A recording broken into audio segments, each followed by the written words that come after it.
Bonsoir à tous. Je vous rappelle d'abord, et aussi à destination de ceux qui regardent le film sur YouTube, que toutes les notes de cours, les références bibliographiques, les enregistrements audio et vidéo peuvent être trouvés sur le site de l'Université populaire de Marseille, avec des traits d'union et puis .net. À propos de la théorie de la connaissance d'Aristote, pour rappeler rapidement les grandes lignes, on avait vu qu'il y avait 3 critères principaux de scientificité d'un discours. C'était qu'il devait énoncer des vérités à la fois générales, nécessaires, et le 3e, c'était la connaissance par la cause, c'était de découvrir la cause. Donc pourquoi des vérités générales et nécessaires? Parce qu'en fait, il y a des vérités du singulier et des vérités contingentes. Le fait que nous soyons réunis ici pour un cours sur Aristote est une vérité, de fait, contingente et singulière. Mais ce n'est pas une vérité scientifique parce que ça ne se reproduira pas et parce qu'il n'y a aucune nécessité à ce que ça se soit produit. Ça aurait parfaitement pu se passer autrement. Donc, c'est pour cette raison-là. Donc, il n'y a pas de vérité du singulier, du contingent, de ce qui est simplement existant et qui n'a pas de nécessité. Et par ailleurs, on avait vu aussi que c'était la différence entre l'expérience et la science que de découvrir la cause. C'est seulement à partir du moment où on a compris la cause d'un fait récurrent qu'on peut dire qu'on le connaît scientifiquement. Il ne suffit pas d'avoir observé qu'il était récurrent. Alors par ailleurs, on avait vu qu'il y avait aussi 3 étapes ou 3 composantes de la connaissance scientifique. Donc ces 3 étapes, je les reprends ici. D'une part, il fallait saisir les termes de la connaissance, c'est-à-dire les mots, les notions qui servent à construire une certaine science. Donc selon les domaines, si on prend par exemple les mathématiques, on aura des notions telles que ce que c'est qu'une ligne, ce que c'est que droit ou courbe, ce que c'est que le point, ce que c'est que parallèle, etc. Enfin, vous voyez les notions de base par lesquelles on peut construire la science. Et ça, on les saisissait donc par ce qu'Aristote appelle le nous, donc c'est une pensée synthétique qui instantanément, immédiatement saisit la signification complète d'un terme avec toutes ses nuances et ses propriétés, sans avoir besoin de passer donc par un discours étendu, donc passer par toute sa description et sa définition. Ensuite, la deuxième composante de la science, c'était à partir de ces termes, on les articule en propositions, et les propositions de nouveau qui sont les plus fondamentales de chaque science, c'est ce qu'on appelle les prémices non médiées parce qu'elles sont immédiates, elles ne sont pas déjà amenées par tout un raisonnement, et elles-mêmes servent de base à tous les raisonnements qu'on peut faire dans cette science. Ce sont essentiellement pour Aristote les jugements d'existence et les définitions des objets principaux de la science. Et donc on avait vu que parfois on avait besoin à la fois de vérifier l'existence et de construire la définition de l'objet. Et bon, finalement, la 3e étape, ce sont les raisonnements. Et aussi bien les propositions que les raisonnements sont articulés par la dianoia, qui est une autre forme de pensée, qui est la pensée justement qui agence les notions entre elles selon des schémas qui doivent être évidemment corrects, qui doivent avoir une certaine validité, une certaine technicité. Il reste juste un dernier texte dans cette partie, et c'est un texte qui précise le fonctionnement de la pensée des notions, donc le fonctionnement du nous, à partir de l'expérience sensible. Et c'est un texte qui permet aussi de repenser la conception gradualiste d'Aristote à laquelle on avait fait allusion la semaine dernière. Donc le fait que, évidemment, tous les animaux ont la sensation et tous les animaux ont nécessairement une certaine reconnaissance de ce qui leur est utile et indispensable pour leur survie, mais ça ne veut pas dire qu'ils ont des notions au sens vraiment du logos de la chose. Donc voilà ce que récapitule ce texte qui se trouve tout à la fin des Analytiques seconds. C'est avec ça que se termine ce traité de la théorie de la science. Tous les animaux possèdent une capacité innée de distinction. Et ce qu'on traduit par de distinction, c'est l'adjectif kritikos. Critique, donc c'est une faculté critique. Et le critique, ça veut dire au départ ce qui est capable de distinguer, de faire des différences, de voir les différences entre les choses et de juger des différences. cette capacité qu'on appelle la sensation. Donc déjà la sensation, c'est la première faculté critique, c'est ce qui nous permet de faire des différences entre les choses et de porter des jugements. Donc un jugement aussi courant que cette table est dure et solide, etc., ça repose uniquement sur la sensation. Au moment de la sensation, donc au moment où elle est en acte, chez certains d'entre eux se produit une rémanence de la chose sentie, chez d'autres non. Une rémanence, c'est-à-dire que ça s'inscrit en eux de telle façon qu'ils vont pouvoir justement reconnaître cet objet la prochaine fois qu'il se produira, ou un objet du même type. Aristote n'appelle pas la rémanence ou l'inscription ou l'impression en nous, il ne l'appelle pas la mémoire. Ce qu'il appelle la mémoire, c'est le fait de justement se rappeler quelque chose qui a déjà été imprimé. Donc l'acte de mémoire, c'est le rappel, c'est le souvenir, c'est pas l'inscription en nous. En français, c'est ambivalent. Le mot mémoire signifie les deux. On l'utilise parfois pour l'inscription, pour l'impression des données sensibles, et on l'utilise parfois pour le souvenir, c'est-à-dire pour le moment où on se remémore justement ce qui a été imprimé. En grec, c'est uniquement la remémoration qui s'appelle mémoire. Donc, chez certains, il y a une impression des données sensibles, chez d'autres non. Ceux chez qui elle ne se produit pas n'ont aucune connaissance autre que la sensation. Donc, ça veut dire que toutes leurs connaissances sont fugitives. C'est vraiment un état extrêmement primitif de la sensation, puisque ça ne demeure pas. Soit à propos de tout, soit à propos de ce qui ne produit pas la rémanence. Donc pour certains, ils n'ont de rémanence pour rien, et pour d'autres, ils ont de la rémanence pour certaines choses et pas pour d'autres.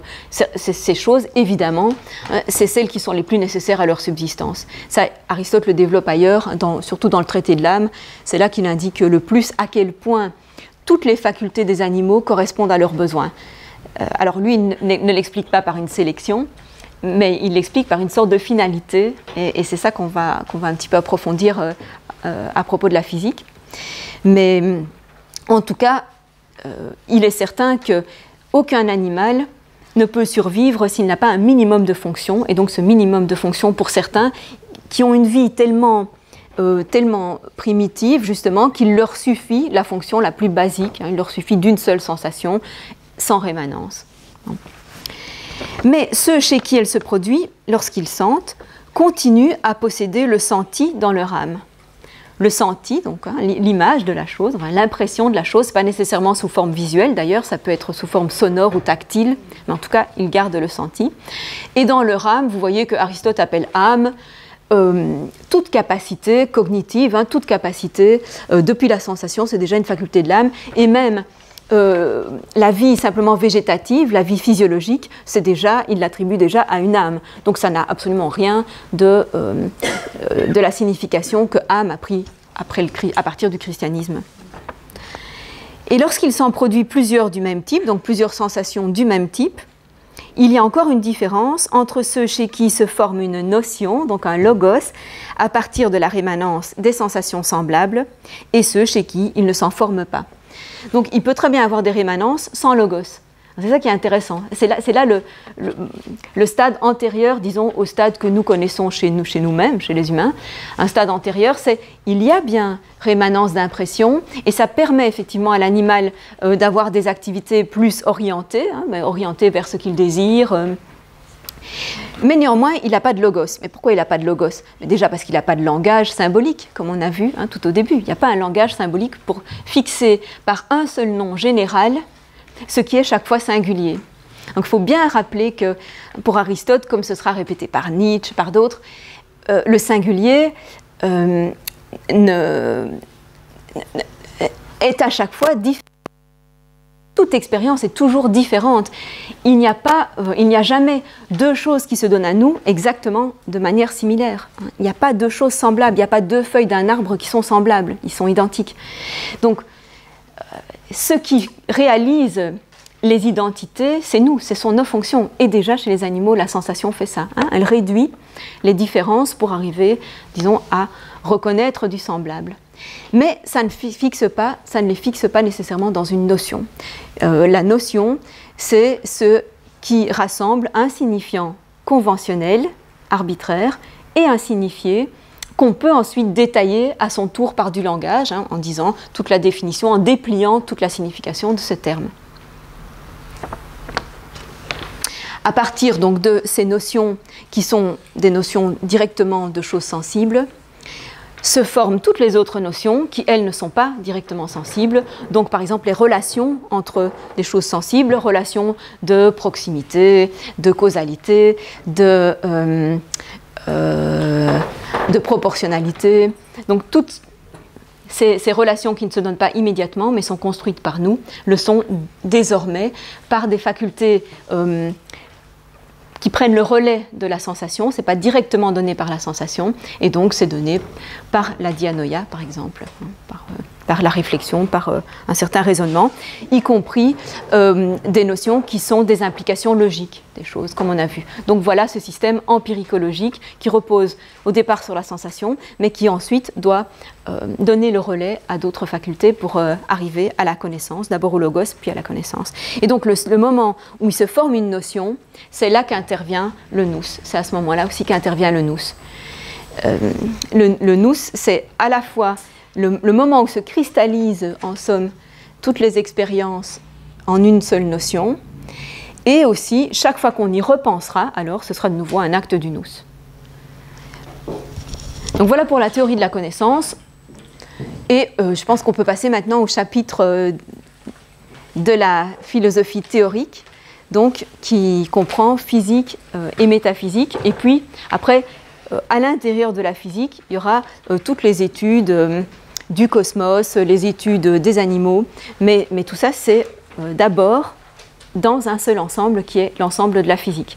Et justement, pour bien vous montrer l'articulation et le statut de cette science physique, qui est très large, pour montrer à la fois à quel point son domaine est étendu, et puis ce qui lui manque pour être le tout du savoir, je vais commencer par un texte issu de la métaphysique, qui situe justement la nécessité qu'il existe une métaphysique. Donc la nécessité qu'il y ait une science qui échappe à la physique, qui soit en dehors du domaine de la physique.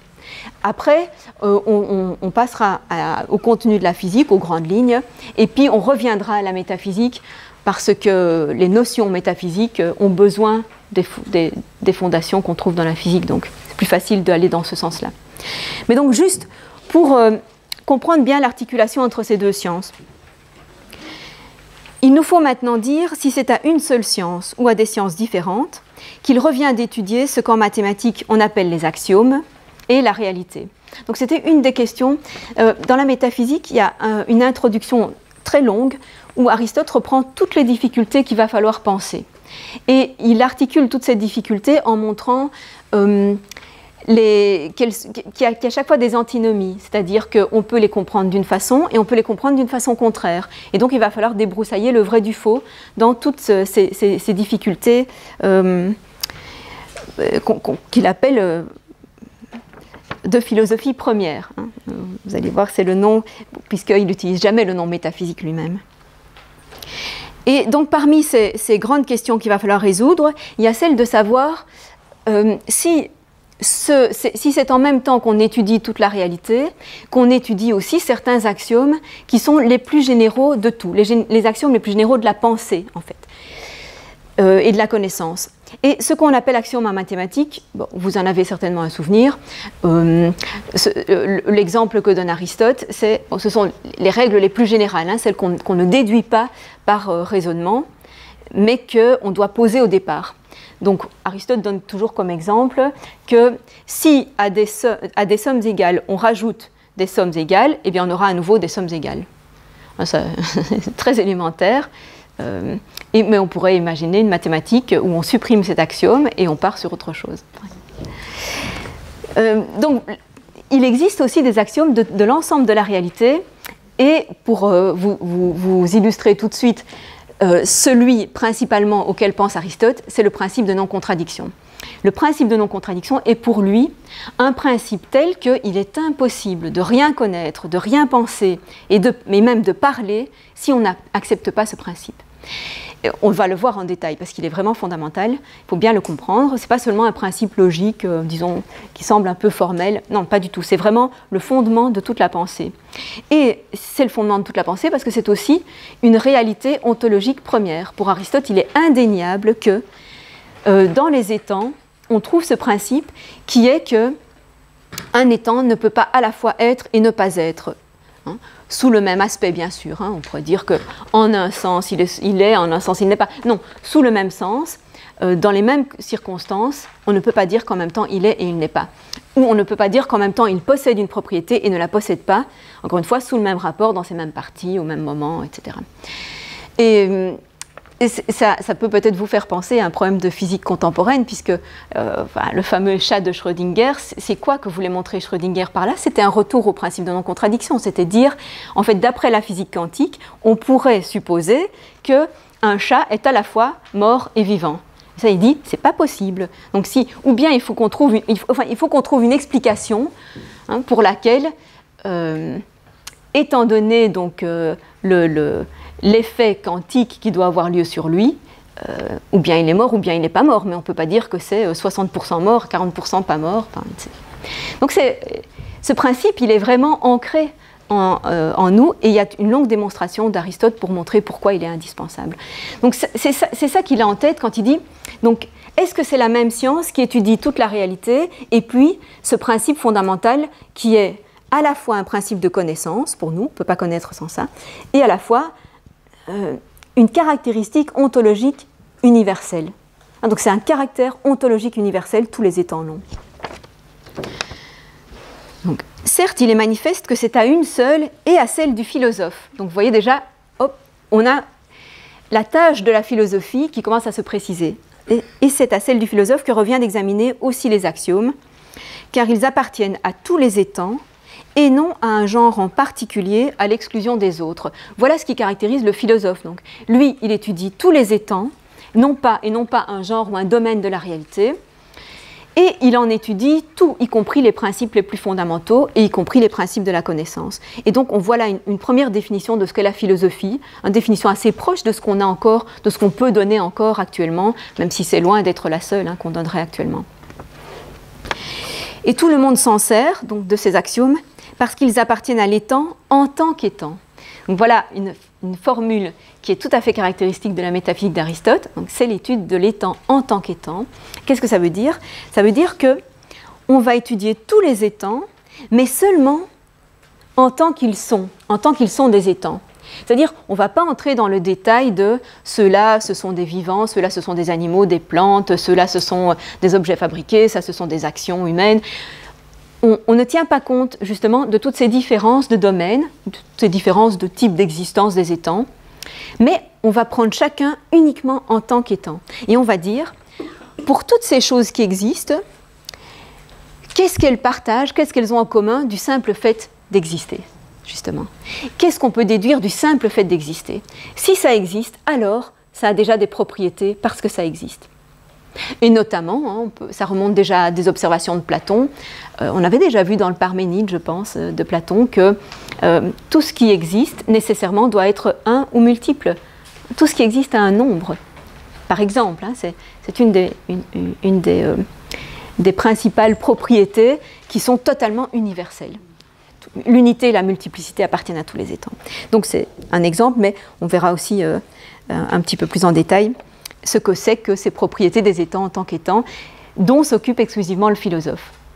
Donc sans se soucier après des particularités de chaque domaine. Donc tout le monde s'en sert parce qu'ils appartiennent à l'étang en tant qu'étang. Donc ici, c'est un singulier collectif, ça veut dire à tout le domaine de l'étang. Ce n'est pas un en particulier.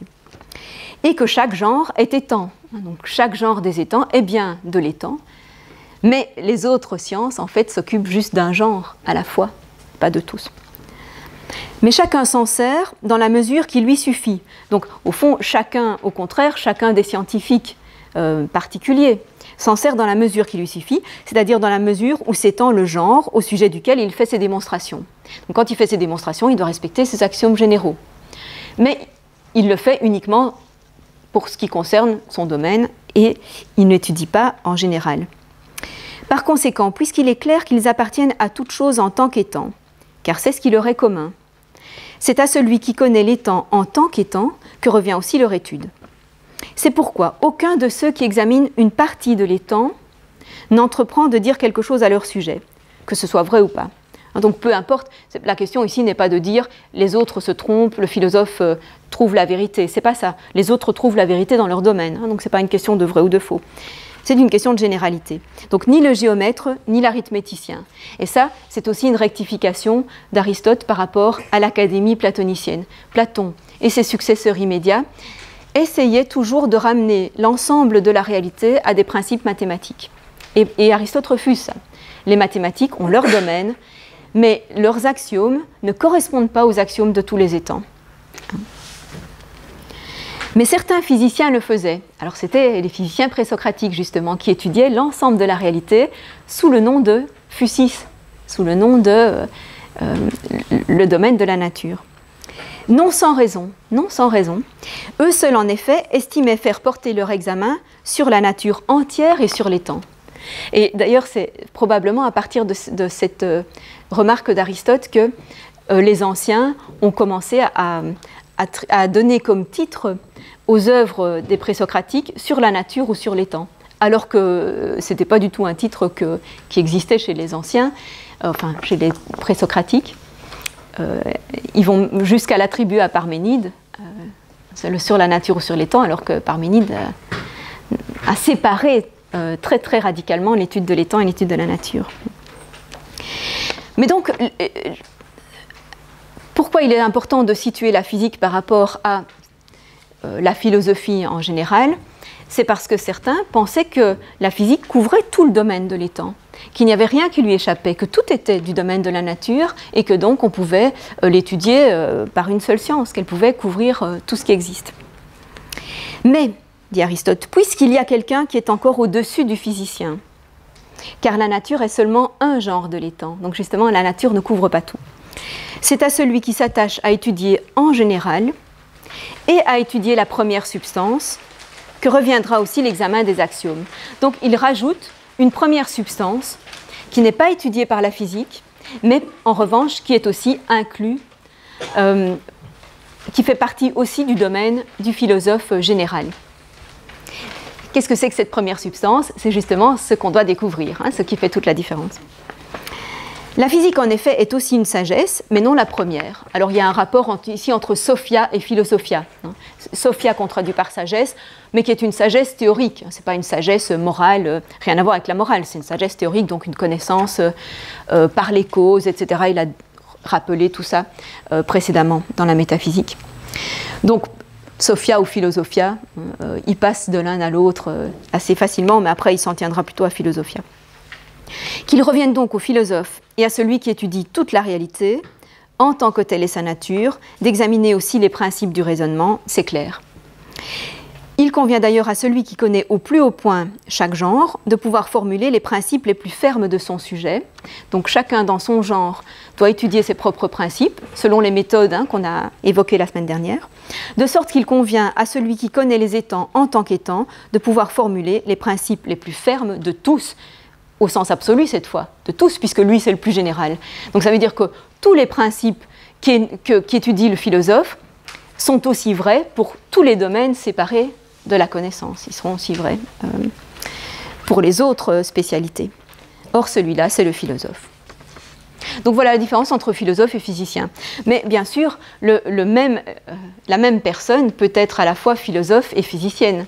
Elle peut bien sûr aussi, comme Aristote l'a fait, mener des études générales et puis mener des études plus particulières dans différents domaines et pour ce qui le concerne, quasiment dans tous les domaines du savoir. Donc en ce qui concerne la science de la nature plus précisément, donc, je vous avais déjà dit que la physis pour Aristote, ce n'est pas le domaine, justement, ce n'est pas l'extension des étangs naturels, c'est justement le principe qui fait qu'ils sont naturels. C'est-à-dire, c'est le principe du mouvement, c'est ce qui est responsable du mouvement intérieur, spontané, et qui délimite ce domaine. C'est le principe qui délimite son domaine. Tout ce qui possède un mouvement intérieur d'épanouissement, de développement, et d'activité par lui-même, donc sans avoir besoin d'un moteur extérieur, tout ça définit le domaine de la nature. Donc c'est ce qui est exprimé dans le premier texte. Les étangs naturels ont tous, donc il dit les étangs naturels, hein, il ne dit pas la nature, il dit les étangs qui sont par nature, qui existent par nature. Les étangs naturels ont tous en eux-mêmes le principe du mouvement et du repos. Parce qu'il ne faut pas seulement expliquer le mouvement, il faut aussi expliquer ceux qui s'arrêtent, pourquoi ils s'arrêtent à certains moments, pourquoi ils passent de l'un à l'autre. Les uns selon le lieu, les autres selon la croissance et la décroissance, les autres encore selon l'altération. Et donc vous voyez, en fait, vous avez 3 sortes ici de mouvements selon 3 catégories. Selon le lieu, donc on a vu que le lieu c'était une des catégories, donc c'est le déplacement, hein, c'est le mouvement de déplacement local. Selon la croissance et la décroissance, c'est le mouvement de la quantité, dans la catégorie de la quantité. Donc une chose naturelle se développe, hein, donc croît, et puis décroît, se flétrit, disparaît. Donc c'est le mouvement quantitatif, qui est une deuxième sorte de mouvement, il y en aura 4 en tout. Les autres encore selon l'altération, l'altération c'est le mouvement qualitatif. Donc tout ça, Aristote appelle du même terme. Ce terme mouvement, c'est le terme kinésis. Et donc, il y a 3 sortes de kinésis. Le local, hein, celui selon le lieu, le qualitatif et le quantitatif. Et dans le qualitatif, vous pouvez mettre vraiment toutes les qualités, hein, changement de couleur, de solidité, de forme extérieure. Pardon ? De grandeur ? Ah non, parce que là, on est dans le quantitatif, justement. Voilà. Tout ce qui est, par contre, mesure, taille, poids, c'est du quantitatif. Et puis, à ces 3 mouvements, on va en ajouter un autre, qui est la génération et la corruption. Ce sont les termes, disons, traditionnels.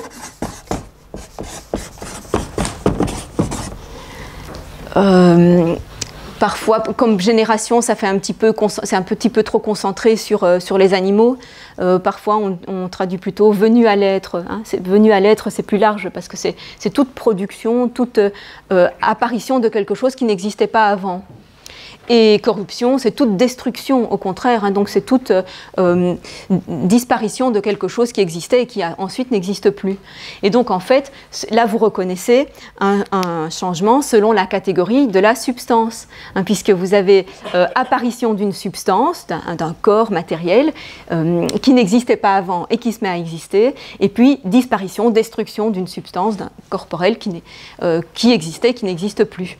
Donc ceci, c'est selon la 4e catégorie qui est concernée par le changement, c'est la substance. Mais en fait, il ne dit pas que c'est un kinésis, il dit que l'ensemble donc, des 3 kinéseis au pluriel et de ceci forment 4 types de métabolés. Et alors, conventionnellement, on traduit ceci par mouvement, et ceci par changement. Mais c'est vraiment conventionnel. On pourrait faire l'inverse. C'est juste pour marquer qu'il y a une différence. Il y en a un qui est plus inclusif que l'autre. Parce qu'il y aura... alors, comme c'est un traité du mouvement, la physique, comme c'est un traité de tout ce qui est en transformation, hein, donc c'est un traité du mouvement et du changement, Aristote en viendra le plus souvent à parler très généralement de tous les changements, en voyant quelles sont leurs conditions de possibilité, comment est-ce qu'on peut comprendre le changement, donc le rapport entre le moteur, le mobile, comment fonctionne le moteur sur le mobile, etc. Et à certains moments, il fera une grande différence entre les 3 mouvements et la génération et la corruption. Pourquoi ? On en a eu une petite idée la semaine dernière déjà, puisque on a vu que dans la nécessité de poser un sujet en dessous du changement, hein, ce sujet, il pouvait être de 2 types différents. Le sujet sous le changement, il peut être ou bien un corps qui demeure, donc une substance qui demeure ce qu'elle est, comme par exemple un être humain qui se transforme d'une manière quelconque, soit psychiquement, soit physiquement. Sa substance, son corps demeure, et donc il subira un de ces trois changements, mais il ne subira pas un changement de substance tant qu'il demeure. Et donc là, on a trois types de changements qui ont pour sujet une substance. La substance corporelle, Aristote l'appelle substance composée. Composée de quoi? De quoi la substance est-elle composée? J'y viendrai juste après la fin de ce texte-ci, sinon je vais trop digresser. Tandis que le changement de génération et de corruption, c'est le corps lui-même, c'est la substance elle-même qui tantôt est, tantôt n'est plus, ou tantôt n'était pas encore, tantôt se met à exister. Donc là, elle-même est transformée en tant que substance. Elle est une substance, ou ça peut être aussi une substance qui se transforme en une autre substance. Par exemple, quand un corps animal ou végétal meurt et se décompose, sa matière va être réutilisée pour former autre chose, donc va se transformer en une autre substance, en un autre corps. Et donc à ce moment-là, on aura bien un processus de corruption, puis de génération d'autres choses. Et donc à ce moment-là, le sujet substantiel ne demeure plus, justement. Donc quel est le sujet alors de la transformation? Qu'est-ce qui demeure quand même malgré tout sous la transformation? Eh bien la matière, justement. Il n'y a plus que la matière qui demeure. Donc ça c'est une grande différence entre ces deux types, la kinésis et puis la génération et la corruption. Ici, le sujet qui demeure, c'est seulement la matière. Enfin, qu'est-ce que ça veut dire voler dans métaboler? Ça vient du verbe ballo qui veut dire jeter, et méta qui indique un changement. Enfin, méta, c'est plus le préfixe qui indique le sens, parce que c'est comme jeter pour changer, quoi, comme bouleverser. Et donc, remarquez justement que ce préfixe méta, il peut signifier, effectivement, il a deux grands champs sémantiques. Il peut signifier effectivement le changement. Alors, il est souvent utilisé dans divers verbes qui indiquent le changement, mais il peut indiquer aussi, comme dans métaphysique, non pas le changement, mais la succession, c'est-à-dire après. Le méta de métaphysique, c'est après la physique. Et c'est très clair, enfin, on voit, bon, on n'a pas... il nous manque beaucoup de textes sans doute pour faire toute l'histoire de ce mot, comment ce mot est apparu et a commencé à être de plus en plus utilisé et à désigner quelque chose de précis. Mais on a quand même quelques textes où on voit bien qu'au début, il apparaissait en trois mots. Méta, ta, physica. Donc après les choses physiques. Et donc on voit bien que c'est vraiment cette formule après les choses physiques qui s'est concentrée en un seul mot et qui a donné métaphysique. Donc on voit bien que il faut alors c'est à la fois un ordre, pourquoi ce après, c'est à la fois un ordre d'étude, c'est-à-dire que dans la connaissance, on commence par des bases physiques avant de passer à l'étude métaphysique. Enfin, je pense que c'est effectivement de bonne pédagogie de le faire dans ce sens-là. Et par ailleurs, ça donne aussi l'idée qu'il existe au-delà ou au-dessus des substances physiques, des substances non physiques. Il y a bien l'idée de au-dessus, au sens où Aristote, on va le voir à la fin de la physique, elles sont posées comme des conditions de mouvement pour les choses physiques. Donc elles sont plus principielles, elles sont plus des conditions pour le reste, donc elles sont des conditions ontologiques pour les étangs physiques. Donc elles ont quelque chose de plus important, de plus fondamental par rapport aux choses physiques. Donc en ce sens, elles méritent aussi un méta au sens elles sont au-delà du physique. comme on l'a d'ailleurs compris. Hein, et du coup, c'est pour ça que la métaphysique est devenue progressivement quelque chose de plus en plus spéculatif, de plus en plus au-delà, justement, et de moins en moins en rapport avec la réalité sensible, ce qui n'est pas encore le cas chez Aristote. Hein, c'est encore très, très proche de... Dans ce sens qu'on le connaît, en fait, au-dessus, hein, comme oui. dans métalangage aussi. Voilà, comme au-dessus ou comme distancé, mis à distance de... mais c'est vrai que le sens de métaphysique est devenu de plus en plus une séparation transcendant, hein, donc transcendant avec une séparation par rapport au physique, alors que chez Aristote, ce qui est important justement, c'est le rapport entre les deux, c'est qu'il y a un rapport nécessaire, et c'est pour ça qu'il pose ces substances en tant que nécessaires à la physique. C'est ce qu'on verra. Donc je reprends le texte que j'avais un peu abandonné là. Donc on avait énoncé donc, les 3 types de kinésis, de mouvements, tandis qu'un lit, un manteau et toute autre chose de ce type, en tant qu'on leur a attribué cette fonction, donc ça veut dire qu'on les a fabriqués pour avoir cette fonction, hein, on les a fabriqués en tant que lit, en tant que manteau. Donc ici, Aristote compare les choses naturelles avec les choses fabriquées. Et dans la mesure donc, où ils sont produits par une technique, n'ont aucune tendance naturelle au changement. Mais en tant qu'ils sont aussi faits de pierre, de terre ou d'un mélange des deux, ils l'ont. Donc voilà quelque chose d'important, c'est-à-dire que non seulement on peut inclure dans le domaine de la physique toutes les choses qui sont vivantes, en gros c'est tout le vivant, hein, toutes les choses qui ont ce principe en elles-mêmes de développement et puis de destruction, d'autodestruction, en somme de disparition. C'est le domaine du vivant, végétal et animal, mais il faut ajouter aussi à ça les éléments inanimés, dans la mesure où ils ont des mouvements qui ne viennent pas de l'extérieur, qui viennent de leur impulsion propre.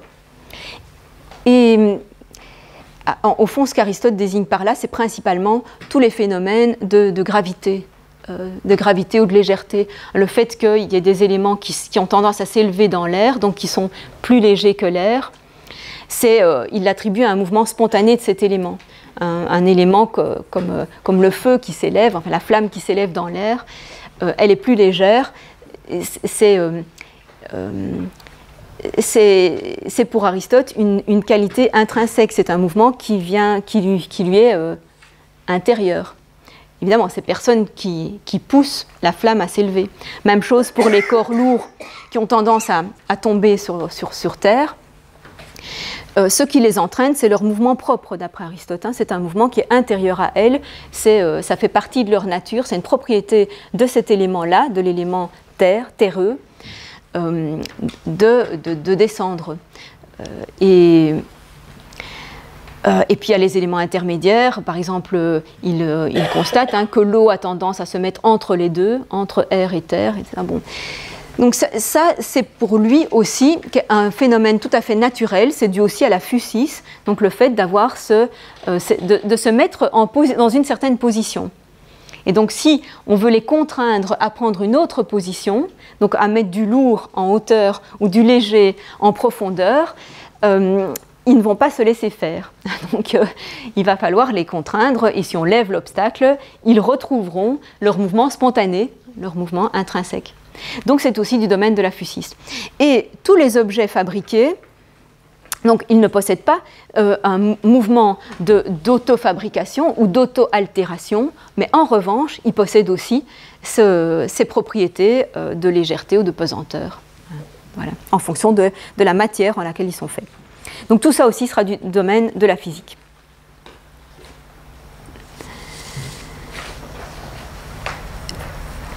Alors, je reprends maintenant la question de la différence entre la substance et la matière, parce que ça, c'est la grande thèse d'Aristote dans la physique. Sa grande thèse, donc, pour montrer qu'il y a vraiment une science du devenir. C'est quelque chose qui doit gagner contre l'académie aussi. Le fait qu'il n'y a pas seulement une science des formes éternelles, comme chez Platon, des formes qui sont toujours identiques à elles-mêmes, selon le critère justement de généralité et de nécessité. Hein. Selon le même critère, Platon disait, si ça doit être général et nécessaire, alors rien du devenir matériel n'est objet de science. Mais Aristote dit, si.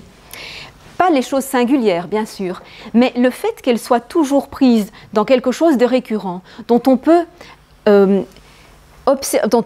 tirer logiquement les conditions de possibilité qui sont toujours les mêmes et qui sont peu nombreuses, ça, c'est cet objet de science. Ça permet de construire une science physique. Donc c'est vraiment quelque chose qu'il essaye de gagner contre ses prédécesseurs. Et donc les conditions pour lesquelles, qui expliquent tout le devenir, les conditions par lesquelles les étangs peuvent se transformer, on a commencé à les voir la semaine dernière sous le terme de principe, c'était le sujet, hein, donc ce qui demeure, qui est aussi d'une certaine manière la matière, plus la forme, c'est-à-dire ce qui détermine cette matière, ce qui dit ce qu'elle est ou comment elle est. Et Aristote en ajoute une troisième qui est la privation. Donc il commence par ces trois principes, matière, forme et privation. Et qu'est-ce que c'est la privation ? C'est le contraire de la forme. C'est-à-dire que tout changement, qu'il soit de n'importe lequel des quatre types, va toujours d'un terme à un autre. C'est-à-dire si on prend une altération, eh bien ça va par exemple du blanc au noir. On peut changer, par exemple un animal qui change de fourrure pendant l'hiver, hein, voilà, bon, l'hiver il va devenir blanc et puis l'été suivant il va redevenir brun ou noir. Cette altération, elle va donc d'un terme à un autre et on a chaque fois un changement d'une forme vers une autre forme, de la forme blanc vers la forme noire. Ce qu'Aristote appelle des formes, donc c'est quelque chose de très général, c'est toute détermination qu'on attribue à ce corps. Donc ça peut être une forme qualitative, dans le cas des couleurs par exemple, ça peut être une forme quantitative, si un animal qui grandit, un petit qui grandit et qui atteint sa taille adulte, il est parti aussi d'une forme quantitative, d'une certaine taille, vers une forme quantitative autre qui est sa taille adulte. Et à côté donc, de ces formes d'une même substance, on aura aussi bien sûr les substances elles-mêmes comme formes, c'est-à-dire que ce qui naît, ce qui vient à l'être, acquiert une forme alors qu'il n'en avait pas du tout cette fois. Il n'était encore rien, il acquiert une forme, ou bien il avait une forme substantielle, et donc il était une certaine substance, par exemple un arbre, et puis on transforme cet arbre en lit, et voilà qu'il passe d'une forme à une autre, mais ces formes-là sont des substances. Ah, donc c'est ça la grande différence. Un arbre est une substance, ce n'est pas une qualité. Donc l'arbre peut verdir ou brunir ou jaunir, ça, là, il change de qualité. Mais si il se met à ne plus être un arbre et à devenir un lit, à ce moment-là, il a changé de forme substantielle. Cette fois-ci, c'est de forme substantielle ou de forme, on dira aussi, de forme essentielle. Donc, on a deux types de formes. On a une forme qualitative, quantitative, etc. Et puis, on a une forme qui donne l'essence de la chose. Essentielle ou, on peut dire, substantielle, parce que c'est désormais une substance qui est apparue ou qui a disparu, ou qui a changé. Quelle est la différence entre essentiel et substantiel ? Là, on touche quelque chose où, en général, quand on aborde Aristote, on s'arrache un peu les cheveux pour essayer de voir bien la différence. Et pourtant, elle n'est pas très compliquée. La substance, elle s'oppose toujours aux qualités ou aux propriétés. Donc c'est le plus souvent un corps matériel, sensible, qui a une série de qualités, une série de mesures, une série d'actions, d'activités.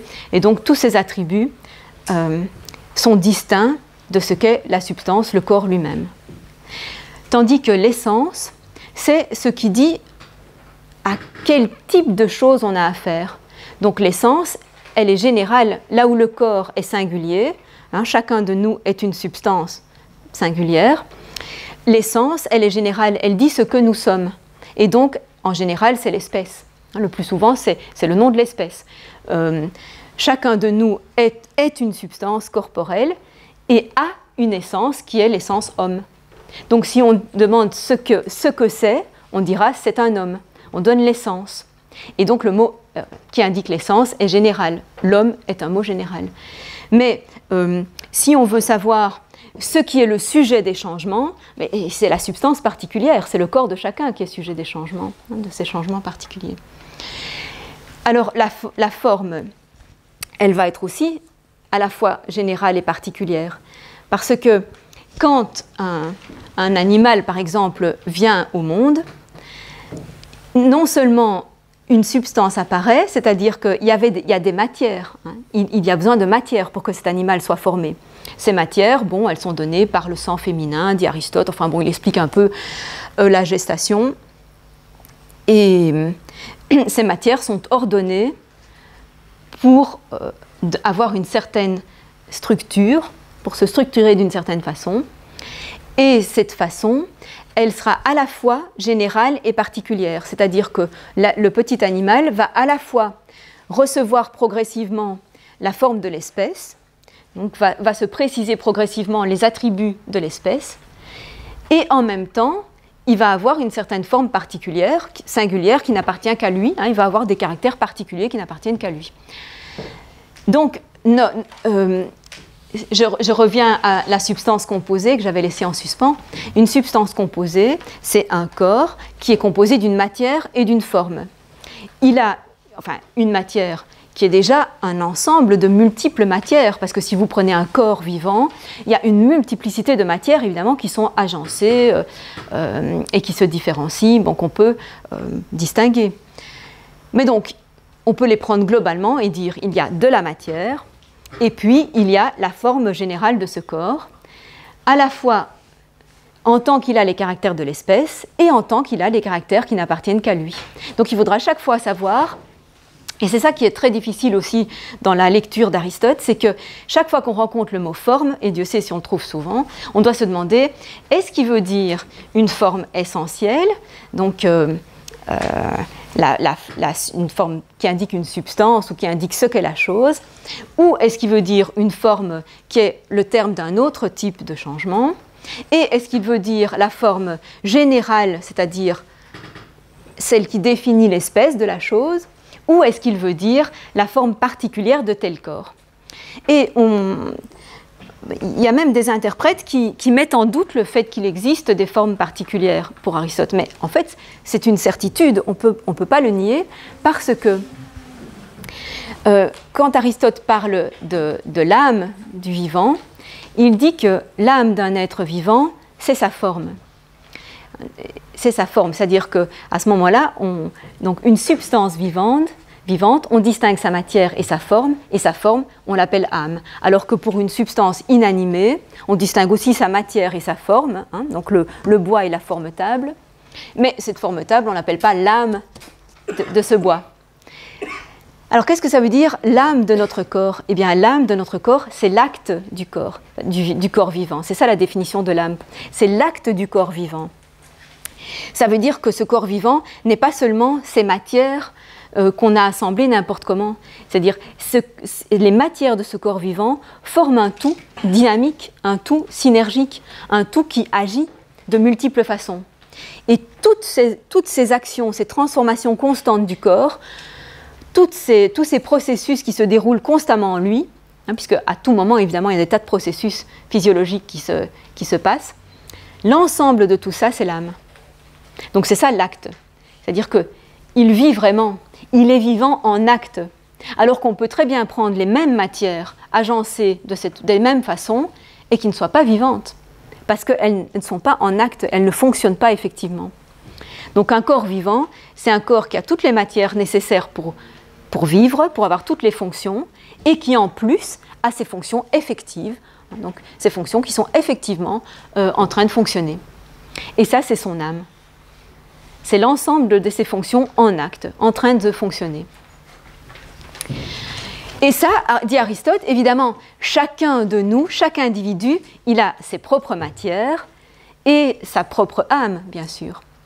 Il y a une âme pour chaque individu. Et cette âme, elle se transforme au cours de la vie. Chaque individu a une âme différente, puisqu'il apprend des choses différentes, il a des expériences différentes. Donc tout est absolument singulier. Toutes les âmes sont absolument différentes. Et en même temps, la généralité de l'espèce, hein, les traits caractéristiques de notre espèce, se trouvent aussi dans cette âme. Donc les fonctions de notre corps, elles sont déterminées à la fois par notre appartenance à l'espèce, c'est-à-dire certaines fonctions qui appartiennent à tous les exemplaires de l'espèce, et puis elles sont aussi déterminées par ce que nous avons acquis au cours de notre vie et qui sont strictement personnels à ce moment-là. Tout ça est inclus dans l'âme. Donc on voit bien que cette âme est une forme qui est à la fois singulière, différente chez chaque individu, et à la fois générale, puisqu'il possède toutes les caractéristiques de l'espèce. Donc voilà comment on peut réconcilier le général et le particulier dans un même individu, hein, dans un même corps. Et à ce moment-là, donc, je vais rajouter, si on parle de la forme essentielle, on a toujours du général, hein, puisque c'est toujours l'essence, c'est toujours l'espèce, ou plus large, le genre, etc. Mais il n'y a jamais d'essence de l'individu. Hein. Donc, si on désigne la forme d'un individu, on ne l'appellera pas son essence. La forme de Socrate, si vous voulez, qui indique toutes les fonctions de Socrate, tous les actes de Socrate, toutes ses activités, hein, depuis la plus basique jusqu'à la plus intellectuelle et la plus personnelle, tout ça, sa forme, ce n'est pas son essence. C'est une description infinie de Socrate. Ce n'est pas son essence. Son essence, c'est d'être un homme, c'est tout. Donc l'essence, c'est toujours du général. Je dis ça parce qu'on utilise assez souvent, couramment, actuellement, le terme de essentialiser quelqu'un. Hein. Et d'ailleurs, chez Sartre, on a bien vu que chez Sartre, il y avait une protestation contre le fait de considérer un individu comme figé dans son essence. Mais ça voulait dire dans son essence individuelle. Hein, donc ce que Sartre refusait, c'était qu'on considère qu'un individu est défini une fois pour toutes ce qu'il est, et donc est enfermé en somme dans sa personnalité et ne peut pas changer. Donc là, lui, il considère qu'il y a des essences individuelles. Mais ça, chez Aristote, jamais. Chez Aristote, jamais. On n'essentialise jamais un individu. Voilà. En revanche, la substance, ben, elle est comme on l'a vu à propos des catégories, il y a des substances individuelles, des corps distincts, des corps séparés, et puis on peut parler aussi des substances en général, puisque si on dit l'espèce homme, on est dans la catégorie des substances. L'espèce cheval, c'est bien dans la catégorie des substances, etc. Et quand on traduit le terme entéléchie?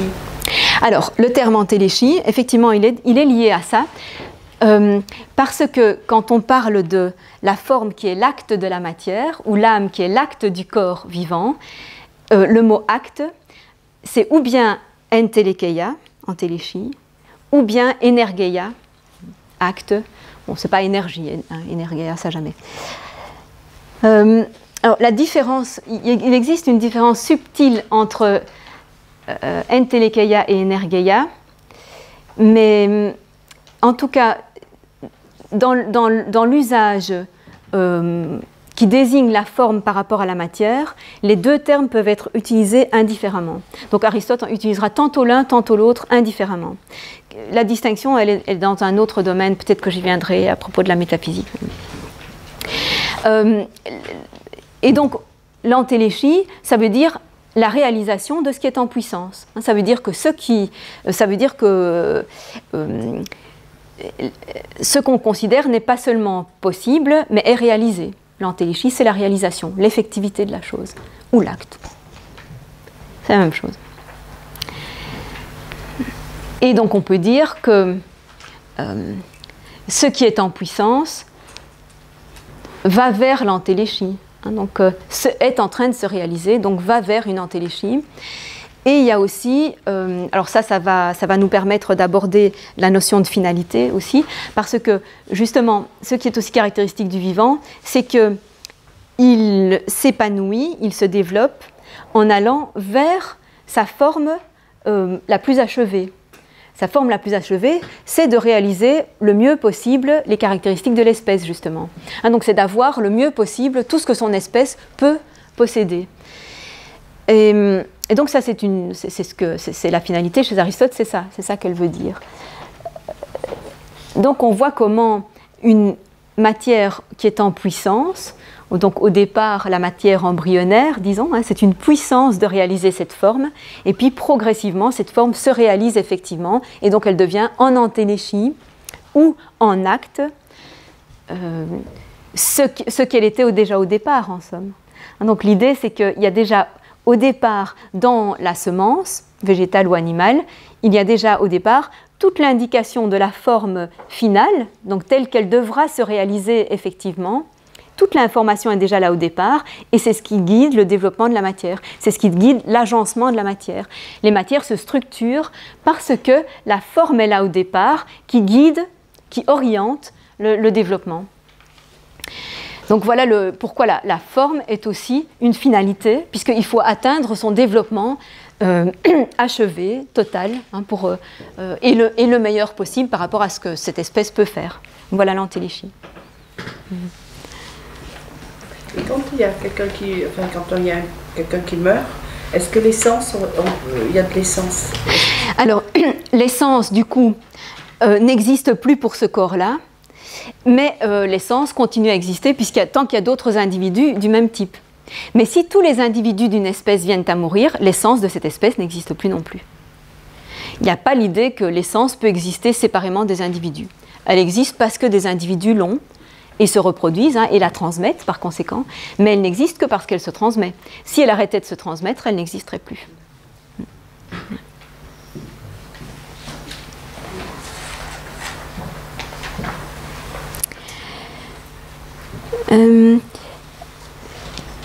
Ces trois principes donc, auxquels Aristote est arrivé au cours du premier livre de la physique.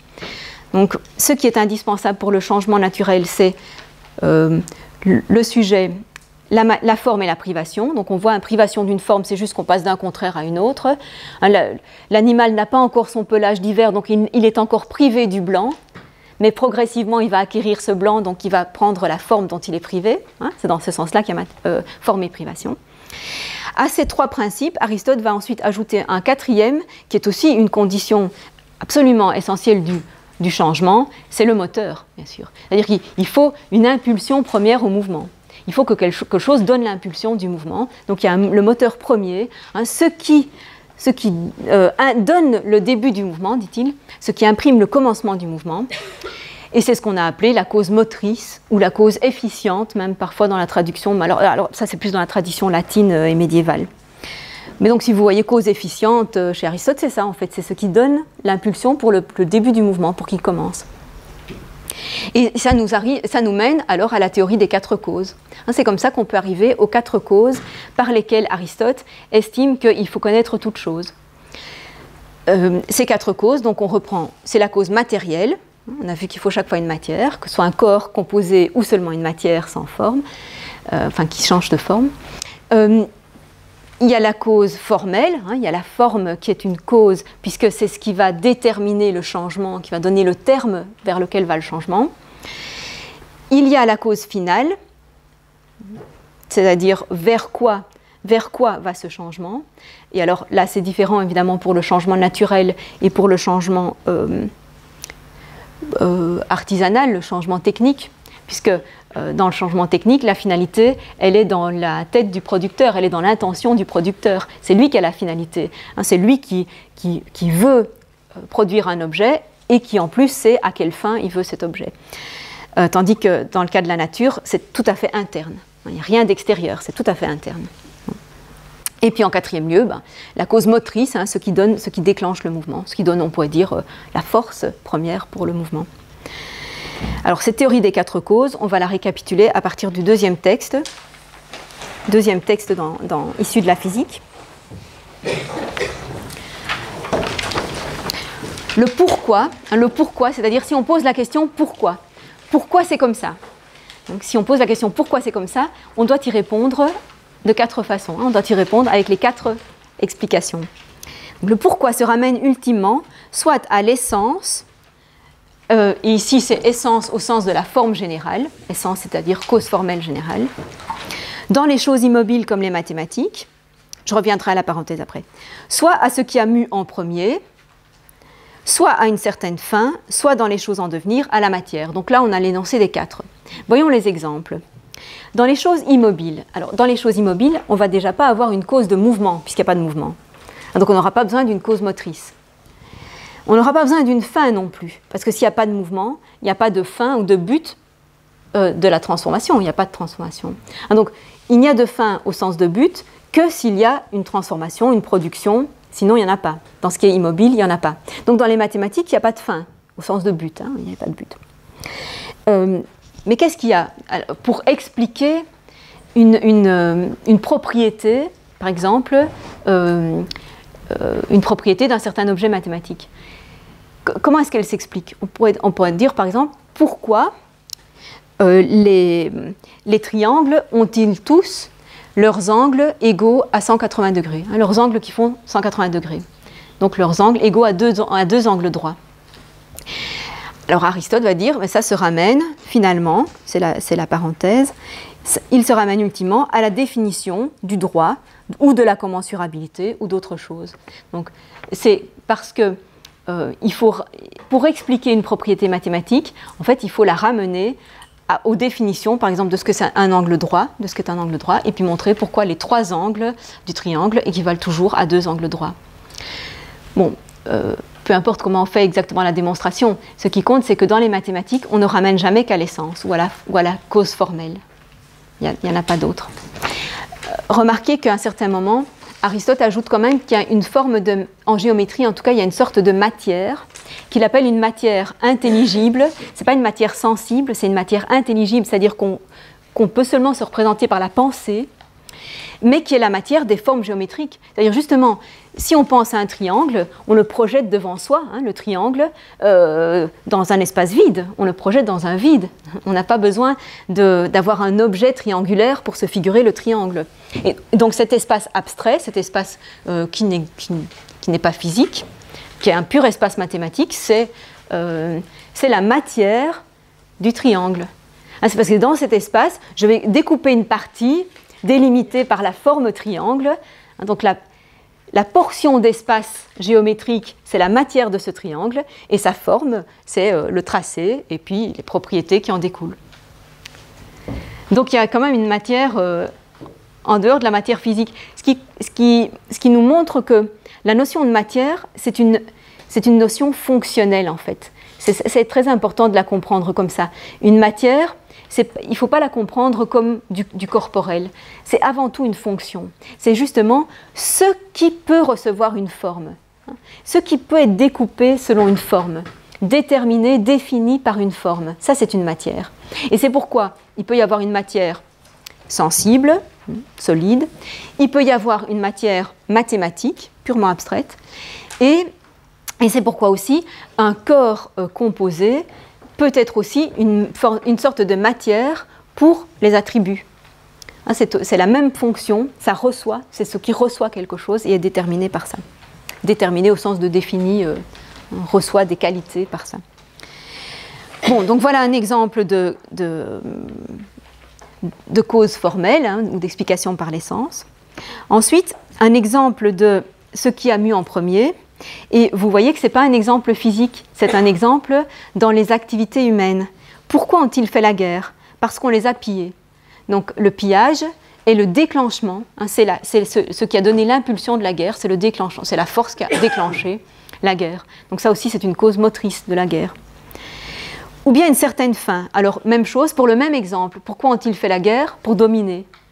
Cette fois-ci, ce n'est pas parce qu'on les a attaqués, donc ce n'est pas parce qu'ils ont de l'extérieur subi quelque chose, c'est parce qu'ils ont eu comme but de dominer. Ils avaient ce but et alors ils ont fait la guerre. Donc l'explication là se ramène à un but. Soit dans les choses en devenir à la matière. Alors pourquoi seulement dans les choses en devenir? Parce que pour les choses qui n'ont pas de... alors cette fois-ci, il prend matière au sens étroit, c'est la matière sensible. Pour les mathématiques, on n'invoquera pas une matière sensible, on invoquera uniquement, comme je disais, cette matière très particulière qui est intelligible. Donc, il est donc manifeste que telles sont les causes. Donc ça rassemble toutes les explications qu'on peut donner d'un événement quel qu'il soit. Et en tel nombre. Il suffit d'en avoir 4 sortes, et ça suffit. Puisqu'il y a 4 causes, il appartient aux physiciens de les connaître toutes. Ce qui n'est pas le cas du mathématicien, comme on a vu. Le mathématicien n'a pas besoin de les connaître toutes les 4, puisqu'il y en a tout ce qui a tiré au mouvement, et lui, il n'en a pas besoin. Et il rendra compte du pourquoi d'une façon physique, en les ramenant à toutes, la matière, la forme, ce qui a mu, et ce en vue de quoi. Or, 3 d'entre elles convergent souvent en une. Alors ça, seulement dans les états naturels. Dans les états naturels, il y a une certaine convergence entre 3 de ces causes. Lesquelles? L'essence et ce en vue de quoi sont une. L'essence, donc la forme de l'espèce, la forme spécifique, et ce en vue de quoi, c'est-à-dire la fin, la cause finale, coïncident. Pourquoi? C'est ce qu'on disait tout à l'heure. Qu'est-ce que c'est que la fin du développement d'un être naturel, d'un état naturel? La fin de son développement, c'est d'atteindre la forme de l'espèce. C'est d'atteindre le plein épanouissement, achèvement de la forme de l'espèce. Donc sa fin, c'est en même temps sa forme générale. Forme et fin, là, coïncident plus ou moins. Alors, je dis bien plus ou moins, il reste quand même une différence, c'est que la forme de l'espèce, comme on l'a vu, elle est toujours générale. C'est la transmission des caractères généraux, tandis que la fin d'une génération, d'un animal, la fin d'une génération, c'est le développement de l'espèce dans cet animal-là, dans ces matières-là, dans cet individu-là, et sous cette forme singulière. Donc, toute fin d'un mouvement est une fin singulière. Vous avez un mouvement d'épanouissement d'un vivant, sa fin, elle lui est propre, elle n'appartient qu'à lui, sa fin. C'est son propre développement, ce n'est pas celui d'un autre. Donc, s'il s'agit bien d'atteindre, de développer la forme générale de l'espèce, chaque processus est particulier. Chaque processus est particulier et atteint sa propre fin particulière. Est-ce que ça recouvre les termes de phylogénèse et ontogénèse, ce que tu dis là? Et oui, oui, tout à fait, parce que ce qu'on appelle l'ontogénèse, effectivement, c'est le développement d'un individu particulier, et la phylogénèse, c'est à moins que ce soit l'apparition d'une espèce. Oui, alors, ce n'est pas le cas. Si c'est apparition d'une espèce, ce n'est pas le cas chez Aristote, puisque pour lui, il n'y a pas d'apparition d'une espèce, mais on pourrait dire qu'il y a quelque chose de semblable qui est l'apparition de l'espèce dans cet individu-là. La réalisation de l'espèce dans cet individu particulier. On peut dire ça comme ça. Donc 3 d'entre elles convergent souvent en une, l'essence et ce en vue de quoi sont une, et l'origine première du mouvement est aussi de la même espèce, car un homme engendre un homme. Alors là, on voit aussi, donc effectivement, dans les transformations naturelles, dans les générations naturelles, il faut que la cause qui donne l'impulsion du mouvement de génération soit de la même espèce. Il faut que le géniteur soit de la même espèce que ce qu'il engendre, forcément. C'est indispensable et c'est tout à fait récurrent. Mais vous voyez bien que ce n'est pas une identité, de nouveau, ce n'est pas une identité d'individu.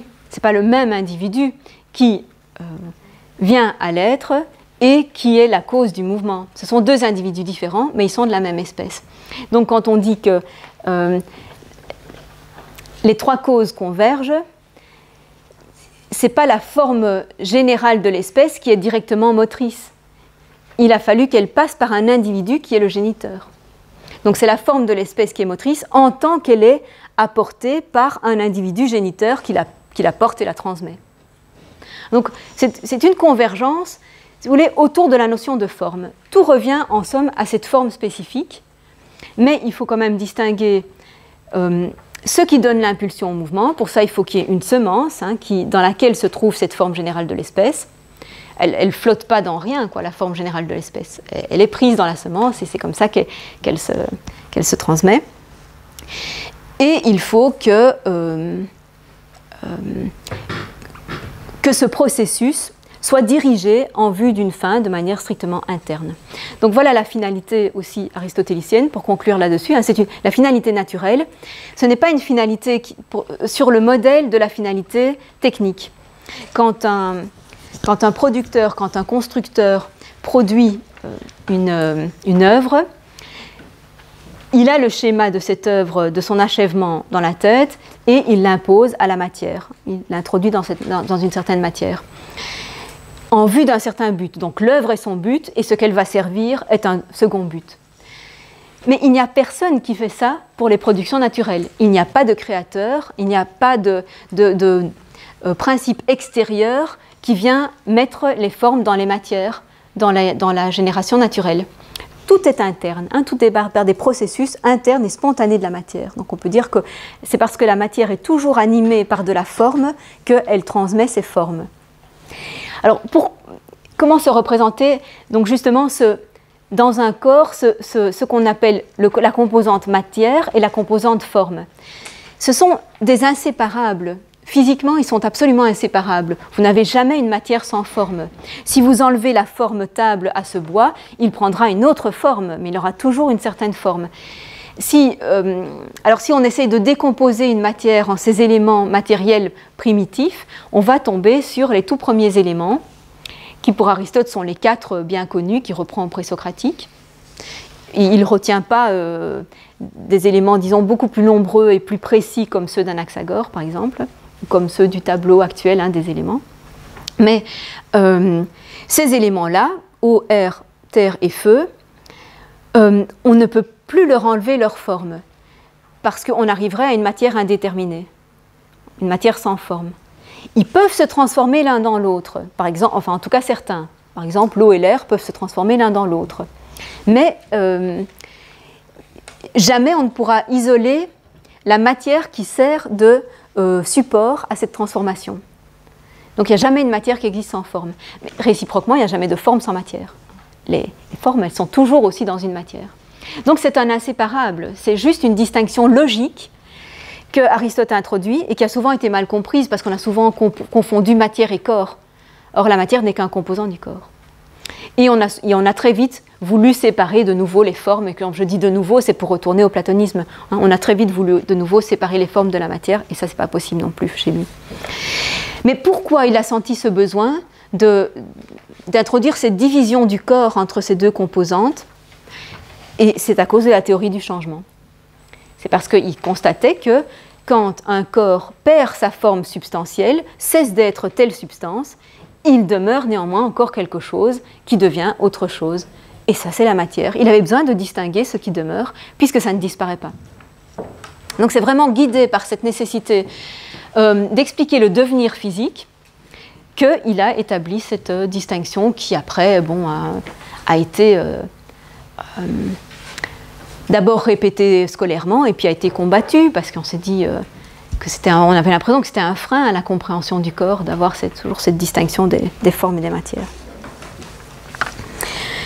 Je poursuis encore un petit peu le deuxième texte. Donc, d'une manière générale, il en est ainsi pour toutes les choses qui meuvent en étant mues, tandis que celles qui ne sont pas mues ne relèvent plus de la physique, car ce n'est pas en possédant elles-mêmes mouvement et principe de mouvement qu'elles meuvent, mais en étant immobiles. Donc voilà l'introduction de moteurs qui ne sont pas mus. Donc il y a des moteurs qui sont eux-mêmes mus. Par exemple, la semence du géniteur, elle est elle-même mue, parce qu'elle-même, elle est prise dans un processus corporel qui fait qu'elle se déplace, elle est projetée dans un autre corps, elle se met à se développer dans cet autre corps, etc.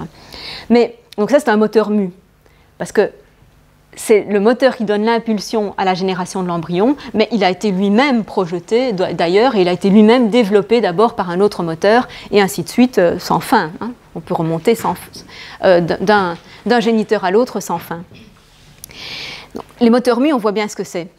Même chose pour l'artisan qui produit une table, c'est aussi un moteur mu, lui-même a été produit, etc.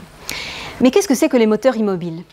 En fait, on va voir à la fin de la physique ce que c'est que les moteurs immobiles pour le cosmos tout entier, pour l'univers tout entier. Mais il n'y a pas que ceux-là. En fait, il y a des moteurs immobiles de manière beaucoup plus triviale. Et ce sont les moteurs qui expliquent une bonne partie des mouvements des animaux et des actions, des activités des animaux en général.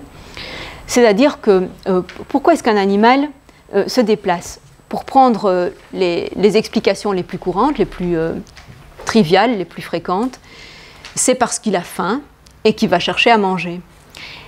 Pour qu'il ait faim, il faut qu'il y ait donc un moteur mu, c'est-à-dire que les processus physiologiques de son corps se mettent à exciter en lui la sensation de faim et donc le désir de manger, hein, la faim comme désir de manger. Le désir est un moteur mu, parce qu'il est d'abord suscité par des mouvements du corps et ensuite il va mouvoir l'animal vers ce qui satisfera sa faim. Donc c'est un moteur mu. Mais il y a aussi un moteur immobile qui doit intervenir dans ce mouvement. Qu'est-ce que c'est le moteur immobile? Eh bien, c'est la représentation qu'a l'animal de ce qui satisfera sa faim. S'il ne sait pas vers quoi aller, comment est-ce qu'il pourrait satisfaire sa faim? Il ne va pas courir n'importe où. Non, il va aller vers ce qui l'intéresse pour se satisfaire. Et pour ça, il faut qu'il se le représente. Et donc, cette image, ou ce goût, éventuellement, hein, ou cette odeur, qu'il identifie comme le but de son mouvement pour satisfaire sa faim, c'est un moteur immobile. Parce que ce n'est pas quelque chose qui... c'est pas la proie elle-même qui bouge, c'est juste la représentation qu'il en a. Alors, évidemment, quand l'animal se déplace, la représentation qu'il a dans son cerveau se déplace avec lui. Mais ça, c'est ce qu'Aristote appelle un déplacement par accident. Parce que c'est seulement par entraînement. C'est seulement par entraînement du corps, comme le clou dans le navire. Hein, comme il dit, le clou dans le navire, il ne bouge pas par rapport au navire, donc il est immobile. Mais évidemment, en tant que le navire se déplace, le clou se déplace avec lui. C'est un mouvement par accident. Hein. Là, c'est pareil. Donc là, en fait, on a tout le temps besoin d'invoquer des moteurs immobiles, donc des représentations, des pensées. Alors chez les humains, ça peut être des pensées, hein, ça peut être par exemple le désir de gloire. Alors le désir de gloire, on se représente la gloire. On se représenter la gloire, ce n'est pas une image, c'est une notion, hein, c'est un concept. C'est le concept de gloire qui va nous faire nous animer pour quelque chose. Et là aussi, c'est un moteur immobile. Voilà, et après, on va voir les moteurs immobiles des astres. Ça, c'est une autre affaire. Donc, et c'est pourquoi il y a 3 études à mener. L'une sur les choses immobiles, une autre sur les choses mues mais impérissables, une autre sur les choses périssables. L'étude de l'immobile, Aristote vient de dire, ce n'est pas une étude physique. Puisque la physique, c'est le principe du mouvement. Hein, la physique, c'est le principe du mouvement. Si quelque chose n'est pas en mouvement, ce n'est pas un objet de la physique. Donc, tout ce qui est immobile n'est pas objet de la physique. Alors, si on parle des moteurs immobiles cosmiques, il va les renvoyer à la philosophie première. Hein, donc voilà, on va se retrouver du côté de la métaphysique. Mais si on parle des moteurs immobiles de l'action ou de l'activité, alors là, on sera dans quoi? Dans l'éthique, par exemple. Si on parle des activités humaines, on va être dans l'éthique. Si on étudie les motivations de l'action, les moteurs immobiles comme motivation de l'action, on est dans l'éthique. Avec cette distinction tripartite, chose immobile, chose mue mais impérissable et chose périssable, on a aussi une division en 3 de toute la réalité, avec une pyramide, parce que il y a de moins en moins de choses en considération dans ces domaines. Le domaine extrêmement majoritaire, c'est celui des choses périssables. Donc toutes les choses naturelles qui sont en devenir, tout ça c'est le domaine périssable. Et puis le domaine des choses qui sont éternelles mais en mouvement, ce sont les astres. Ils n'ont qu'un seul changement. Ils n'ont, donc parmi toutes les métabolets possibles, ils n'ont que le déplacement local. Parce que Aristote pensait qu'ils ne s'altéraient pas, qu'ils ne se déformaient pas, qui n'étaient pas périssables, qui n'allaient pas disparaître, qui n'allaient pas s'user ou se transformer. Donc ils n'ont aucun autre type de changement que le déplacement local. Il n'empêche qu'ils peuvent être objets de la physique puisqu'ils ont au moins ce mouvement-là. Donc en tant qu'ils ont un déplacement, ils sont objets de la physique qui peut étudier quelles sont les conditions de ce déplacement, quelles sont les conditions, quel en sera le moteur justement, la vitesse, l'orientation, la direction. Bon, tout ça, donc c'est une étude physique, malgré tout. Donc on a le domaine de la physique, c'est les états naturels, y compris les astres. Les astres sont bien des états naturels, même s'ils sont éternels. Et puis alors, il y a le domaine au-delà de la physique, comme on l'a dit, et c'est les moteurs immobiles des astres, cette fois. Ça, ce sera étudié par la métaphysique. Parce que ceux-là, contrairement aux moteurs immobiles à l'intérieur des animaux, ils ne sont même pas mus par accident, dit Aristote. Ils ne sont même pas déplacés par accident. Mais il va montrer pourquoi c'est une nécessité de les considérer comme absolument immobiles. Je voulais vous parler encore du hasard, mais peut-être que je reporte à la semaine prochaine. Qu'est-ce que vous pensez? Oui, c'est déjà assez dense. Ok, la semaine prochaine, j'enchaînerai avec le hasard, qui est aussi un type de cause un peu particulier.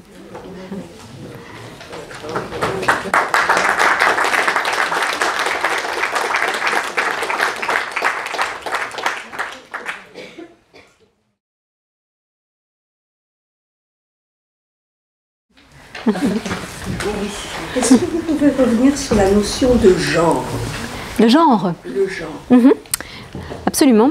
Donc, dans la classification des étangs, ce qui est juste au-dessus des individus et qui indique de quel type sont ces individus, c'est l'espèce. Mais le genre, c'est ce qui est commun à plusieurs espèces. Et ce n'est pas une classification selon un niveau figé, c'est-à-dire ce n'est pas un certain niveau de généralité. Le genre peut désigner n'importe quel niveau de généralité. Il suffit de préciser par rapport à quelle sous-classe on considère cette classe, la classe du genre. Donc le genre est toujours plus général qu'une espèce, mais on peut avoir une série de degrés d'inclusion dans des classes de plus en plus générales, dont tous les niveaux intermédiaires sont à la fois genre et espèce. Ils sont genre par rapport aux espèces, aux sous-divisions juste en dessous d'eux, et ils sont espèces par rapport à ce qui les englobe directement. Donc il n'y a pas le développement d'un nom différent pour chaque niveau de généralité. C'est chaque fois genre ou espèce selon qu'on regarde vers le plus inclusif ou le moins inclusif. Mais c'est pourquoi quand Aristote veut parler vraiment de l'espèce qui n'a plus comme division que les individus, il précise souvent l'espèce dernière. Et c'est l'espèce dernière qui donne l'essence. L'essence d'une chose, c'est son espèce dernière.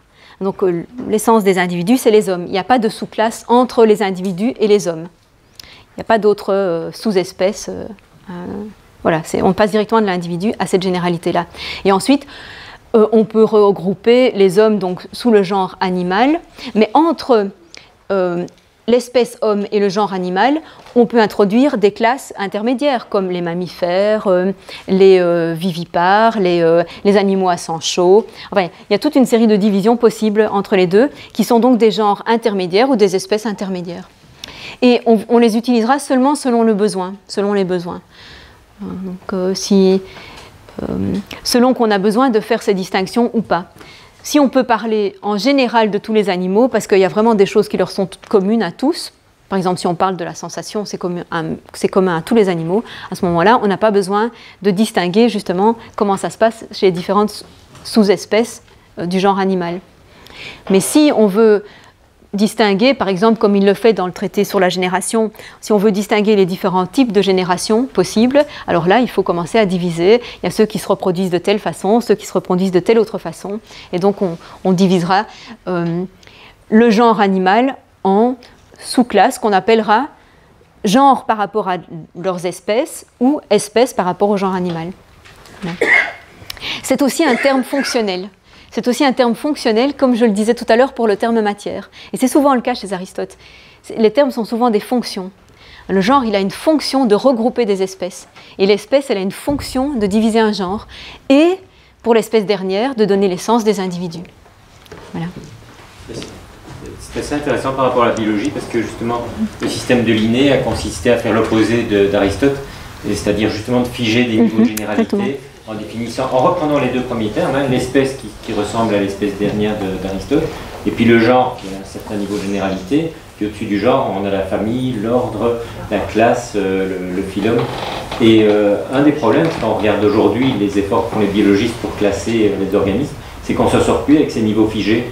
Et donc si on va aujourd'hui sur la base de données taxonomique officielle aux États-Unis, au NCBI, en fait, ils ont repris les classes de Linné et puis ils ont défini les sous-classes, sous-sous-classes, super-familles, super-classes. Et donc, ils ont été obligés d'ajouter des tas de niveaux de généralité parce qu'en fait, on a perverti l'idée d'Aristote qui était que son système de classification est simplement un système hiérarchique sans niveau a priori où tout niveau est une espèce du niveau plus général et tout genre peut être subdivisé en espèces plus fines. Sauf le genre dernier, hein, le genre le plus large, c'est la catégorie. C'est comme ça qu'on retombe sur les 10 catégories d'étangs. Les 10 catégories d'étangs sont les genres les plus larges. Est-ce que Platon et Aristote parlent de la même chose quand ils parlent de l'âme? En partie oui, en partie non. Puisque chez Platon, l'âme, alors elle est définie moins précisément que chez Aristote, puisque quand Platon parle de l'âme, il est obligé de passer par une allégorie, et justement l'allégorie de l'attelage.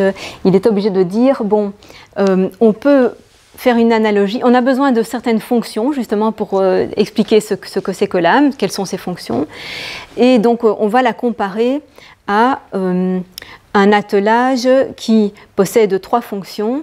Il y a la fonction représentée par le cheval noir, qui est la fonction désidérative, mais la fonction du désir, mais au sens des désirs les plus biologiquement nécessaires. Donc on peut dire que ça correspond grosso modo aux fonctions végétatives et sensorielles chez les animaux, et végétative chez les plantes.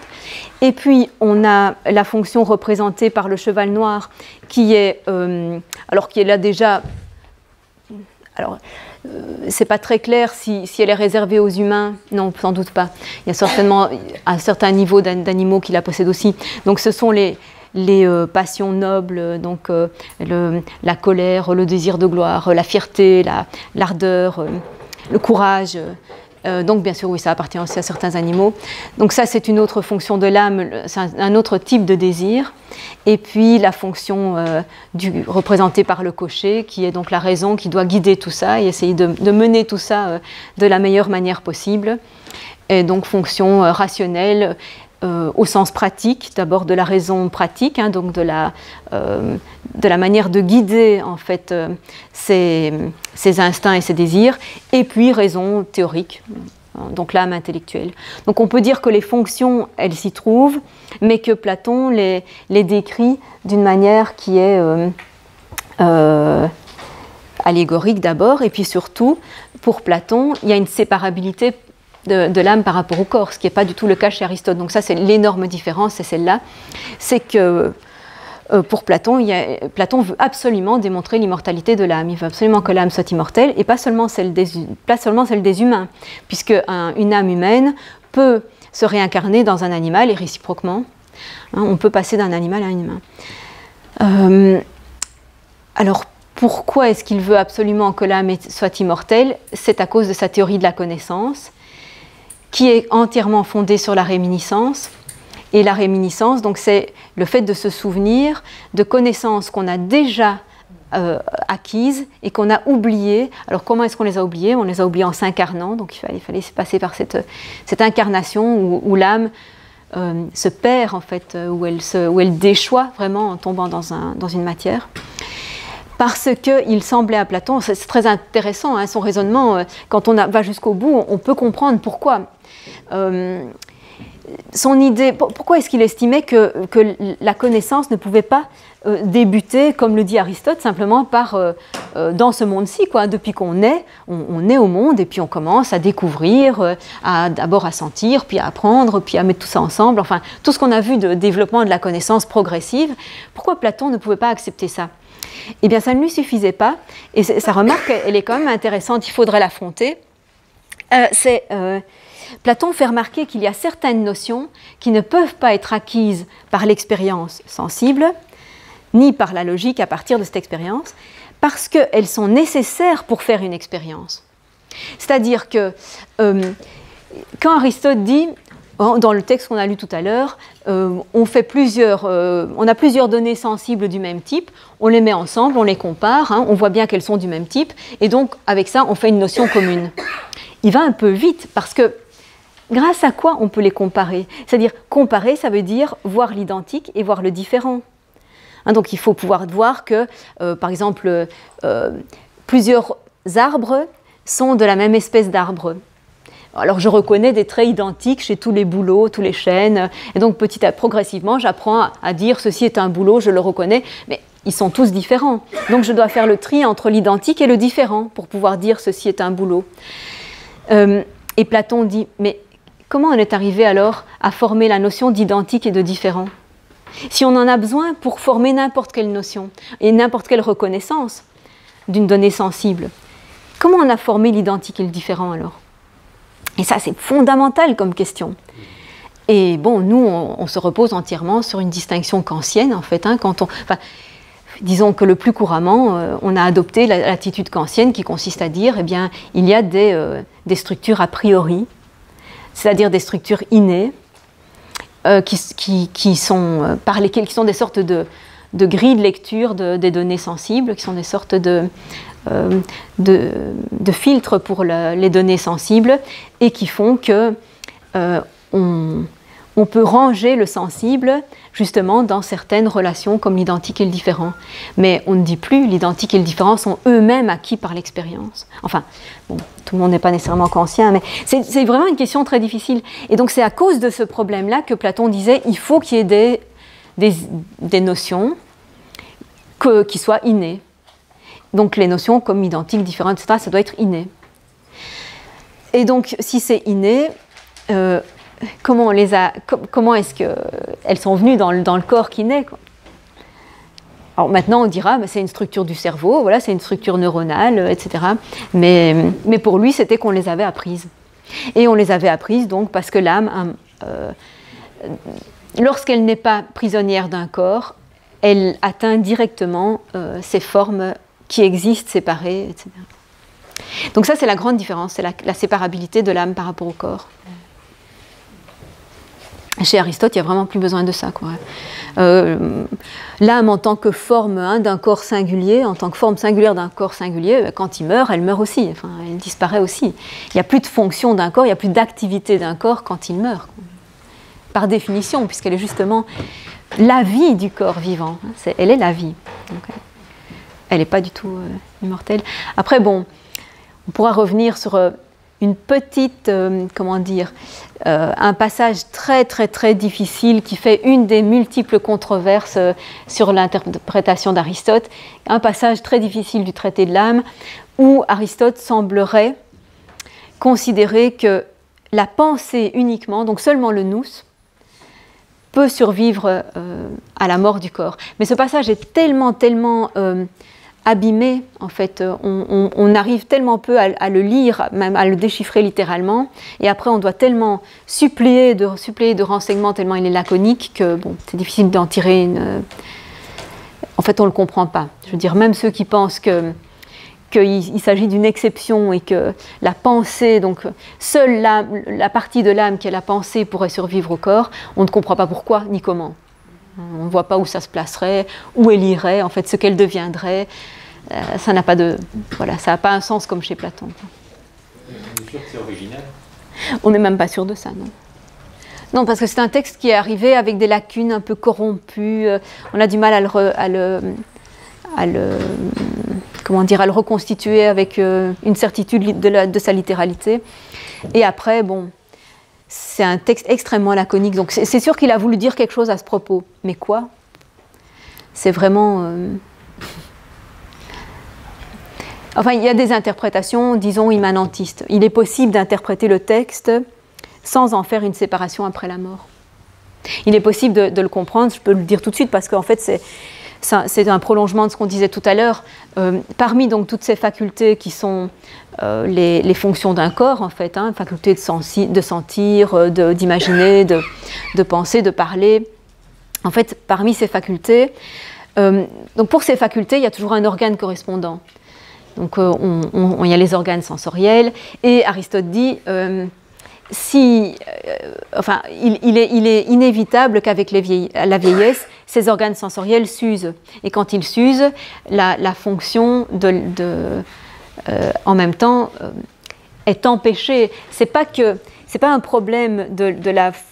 Par exemple, si les yeux s'usent, c'est pas un problème, dit-il, de l'âme sensorielle. C'est-à-dire, on a toujours ce qu'il appelle l'organe sensoriel central, c'est-à-dire là où aboutissent les informations de tous les organes sensoriels, est intact, mais les informations ne sont plus bonnes, celles qui arrivent.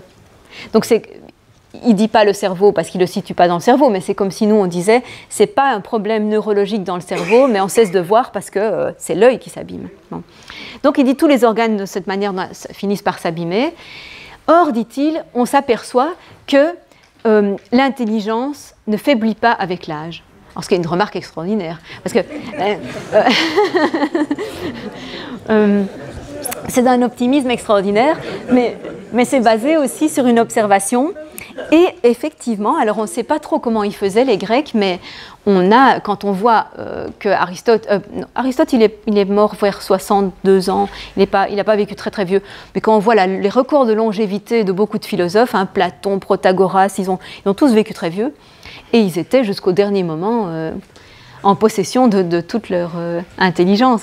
Donc peut-être...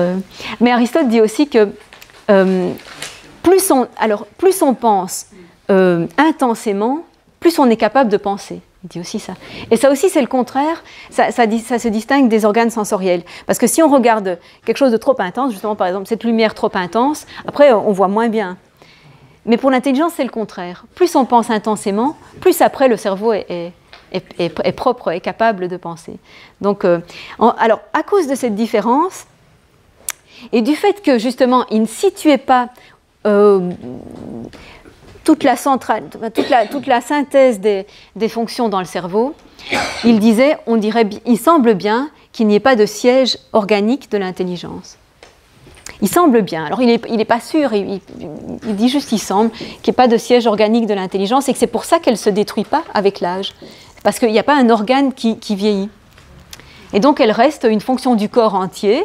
C'est comme une sorte de propriété émergente du corps, hein, le fait que ce corps est approprié à penser, mais ce n'est pas situé à un endroit précis, donc ça ne se détériore pas.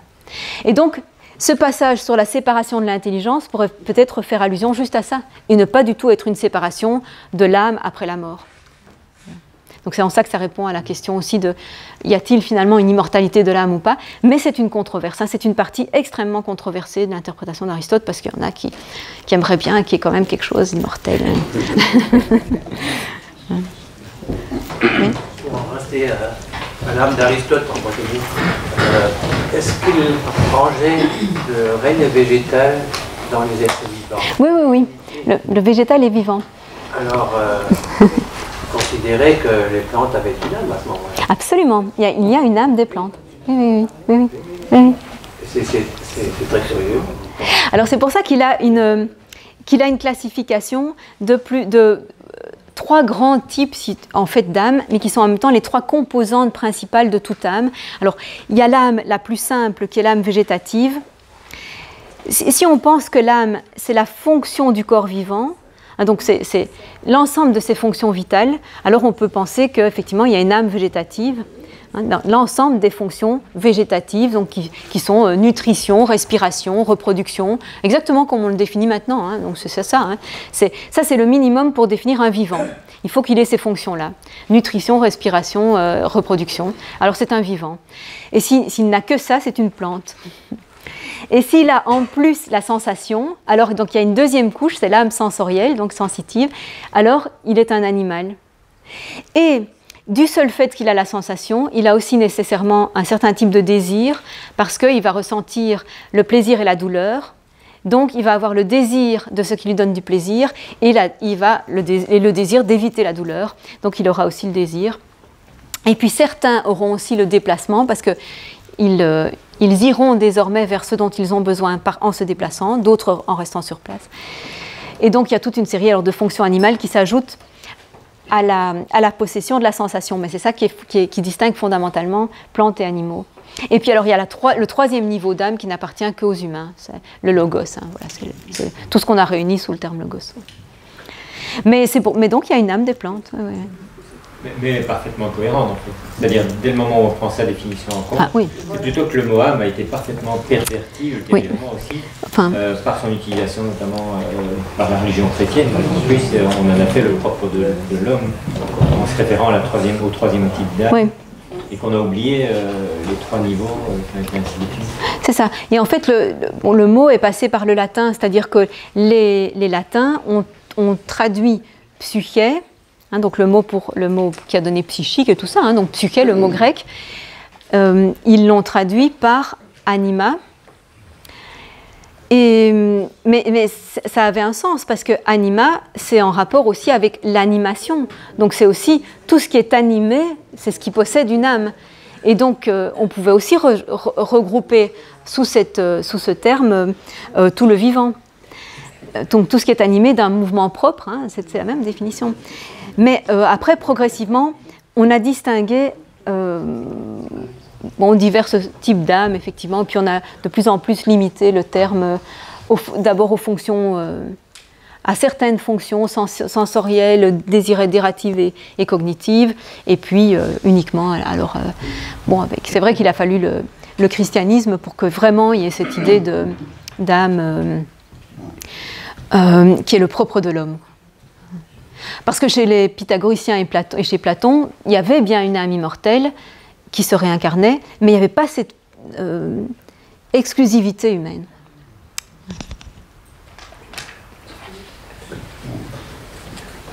Je voudrais revenir un petit peu sur la phrase « Il est manifeste que telles sont les causes et en tel nombre ». Ça me paraît très autoritaire et très définitif comme phrase. Et qu'en est-il de l'évolution, de la déformation C'est un peu... alors la philosophie, c'est un peu la liberté, c'est vers la liberté, là, je trouve que c'est...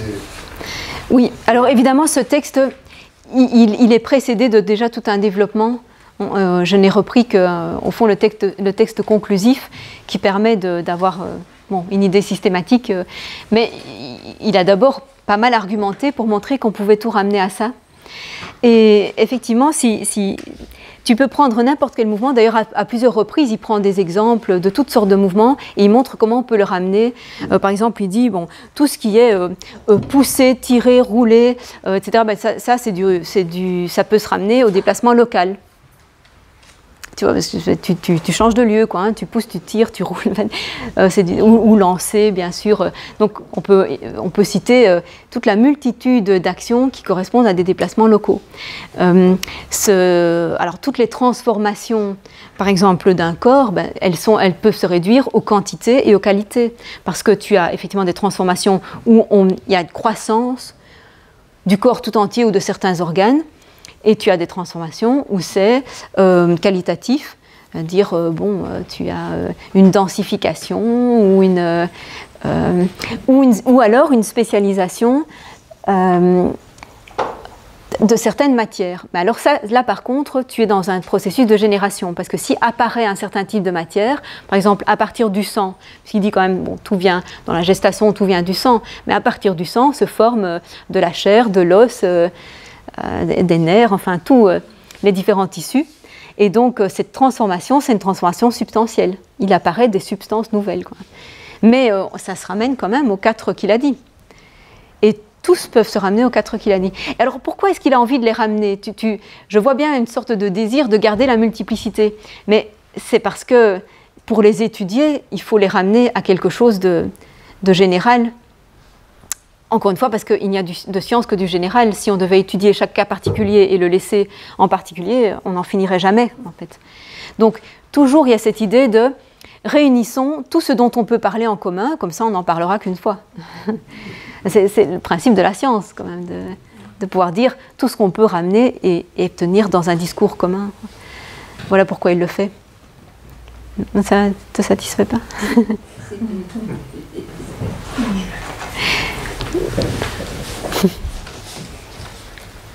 Mais en fait, il met la philosophie dans la science, là, alors.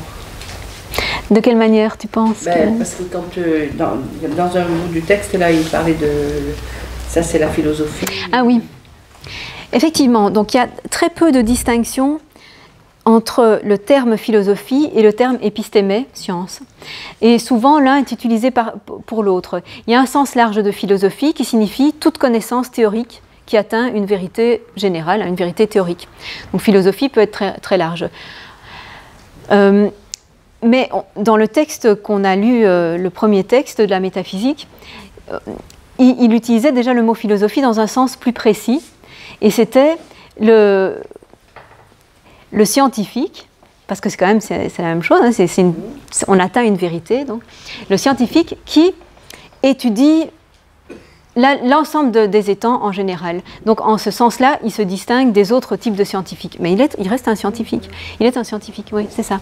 Et de fait, chez Aristote, il n'y a pas de... Il n'y a aucune raison d'avoir une frontière entre philosophie et science. Sauf qu'on pourrait s'interroger sur ce qu'il dit alors de l'éthique. L'éthique et la politique, pour nous, ce sont des branches de la philosophie.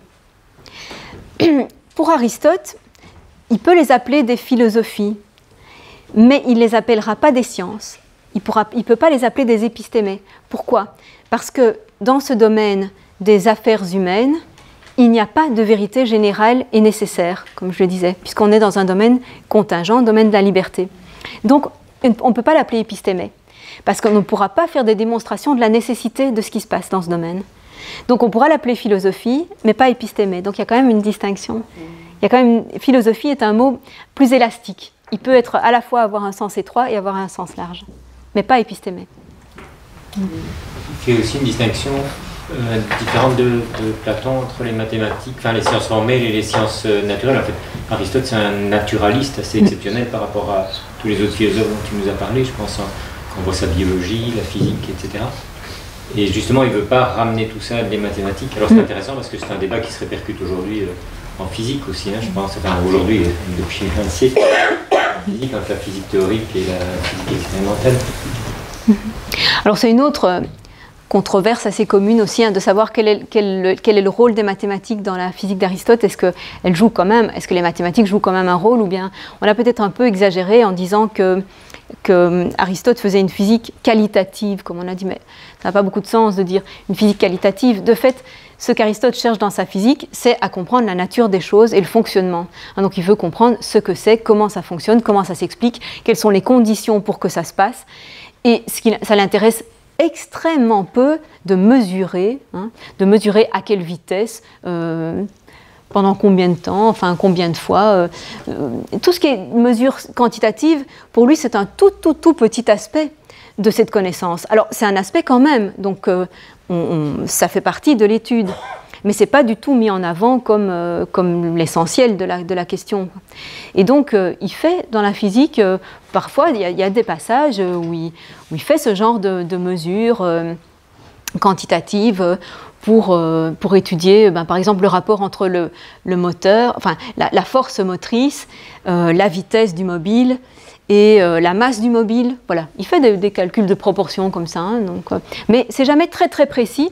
Et il ne va pas faire des observations où il minutera. En fait, il dit grosso modo, c'est la moitié. Alors voilà, si on augmente de moitié, là, ça augmentera de moitié aussi. Et ça lui suffit. La mesure précise ne l'intéresse pas. Parce que ce qu'il veut, c'est comprendre le processus, comment ça marche. Ce n'est pas comment pouvoir le calculer. Le calculer ne l'intéresse pas. On peut le dire comme ça. Et c'est ça la grande différence, évidemment, avec la science moderne, qui s'est remise évidemment à vouloir calculer très précisément. Alors évidemment parfois, on pourrait dire que parfois c'est en calculant précisément qu'on remarque certaines particularités d'un processus, c'est sûr. Mais ça, bon, c'était pas sa méthode. Bon, si on a fini, je vais pas anticiper. La semaine prochaine, on s'attaque au hasard.